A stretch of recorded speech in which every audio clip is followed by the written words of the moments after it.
Hi everyone. I've been a bit absent from YouTube lately, and the reason for that, as you'll soon see, is that all my stuff's gone. I am actually in the process of moving house, and basically the only thing I have left is my normal desktop computer. So everything's been moved into storage while we wait for settlement on this house, and then I'll be moving the early next month. So yeah, that's why I've been a bit absent. Now, I did get a couple of deliveries just before I packed everything, just after I packed everything up. So I thought it might be interesting to go through them. Luckily, they are all small, so I'll be able to take these with me fairly easily. So I've got a few different little things that I picked up. I ordered some stuff from a guy on Twitter, which I'll show shortly, and also from Monotec from New Zealand. So the first thing from Monotec is the backplane. I've got a new XT 88, or it's actually a V20 NEC chip in it. This is like a very cool retro, newly made motherboard, but with retro components on it. So when the model I ordered was originally developed, there was no backplane, but with the later revisions, there is. So I have picked up this. So I don't have the actual motherboard with me, it's all in storage, but I will demo that at some point. It's a very cool motherboard and has modern, it's got compact flash and VGA, but you've got also 8-bit ISA slots and stuff like that. So I ordered a couple of other bits and pieces. The next thing I have ordered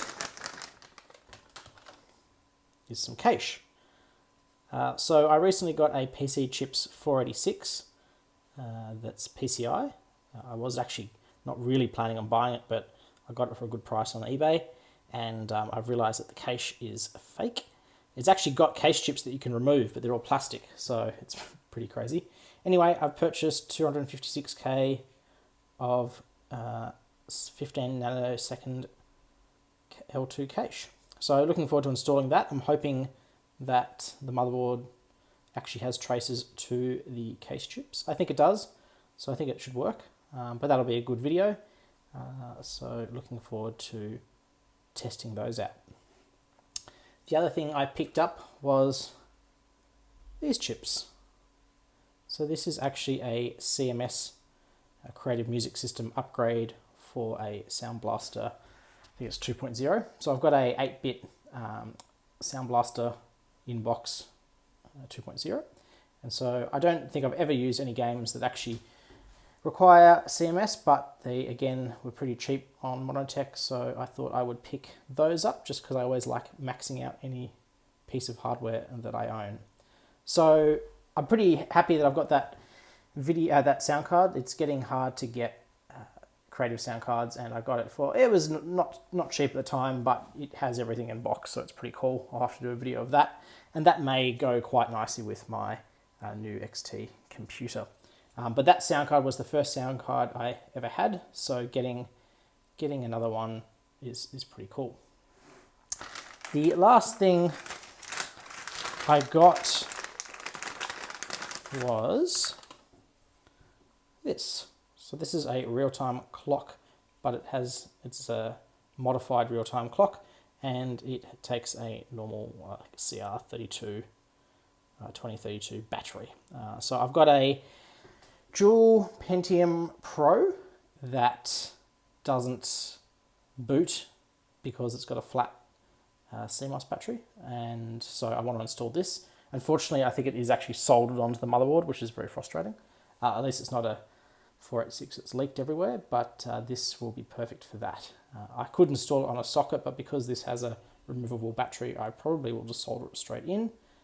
And if this works well, I suspect I'll buy a couple more because I have various machines where this will be useful. In one of my previous 486 videos, I did show a few new stock of the real-time clocks that I was able to purchase for cheap off eBay, but I think long term they'll stop working as well. So this is the way to go, and I'm loving all this little retro stuff that makes your life a lot easier. Then the final thing that I've purchased is this, some very funky purple looking Vram. This is a guy on Twitter. I'll link to him below. This is actually, I'm hoping for my LC475. So it's a 68K based Mac, and I've pretty much upgraded it entirely with SCSI to SD, fair bit of RAM, I've got a network card in it. Really the last thing on my list was to upgrade the video memory. I've picked the 80 nanosecond, which means that if I do want to overclock it, it should let me do that as well. So this is very cool. It looks really funky, so I'm quite looking forward to upgrading that.